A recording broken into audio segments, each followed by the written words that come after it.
নির্বাচন সহ সার্বিক রাজনীতি ঘিরে লন্ডনে তারেক রহমান ডক্টর ইউনূসের বৈঠকের দিকে তাকিয়ে আছে দেশ।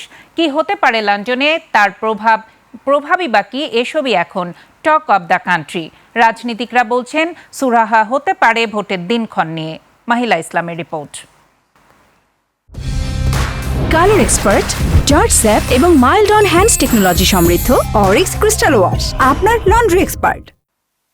প্রধান উপদেষ্টার সঙ্গে লন্ডনে তারেক রহমানের বৈঠক শুক্রবার। তারেক রহমান বৈঠকে কি বলতে পারেন তা নিয়েই এখন জল্পনা কল্পনা।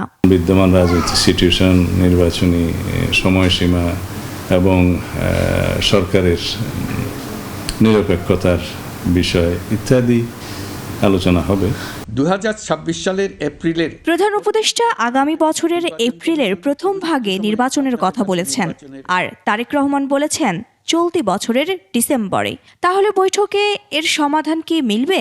এটা হলো কন্টেম্পোরারি, সমসাময়িক রাজনৈতিক যদি অবস্থা নিয়ে কথা হয়, নির্বাচন নিয়ে অবশ্যই কথা হয়। তবে বৈঠকে চূড়ান্ত কোনো সিদ্ধান্তের ব্যাপারে আশাবাদী নন এই বিশ্লেষক। তবে নির্বাচনের বিষয়ে হয়তো ফেব্রুয়ারির বিষয়ে একটা সিদ্ধান্ত আসবে, এটা বোঝা যায়। তারেক রহমানের দেশে ফেরা নিয়েও প্রশ্ন আছে। সে গণতান্ত্রিক প্রক্রিয়ায় অংশগ্রহণ করার জন্য দেশে আসবে। মাহিলা ইসলাম, 21 টেলিভিশন, ঢাকা।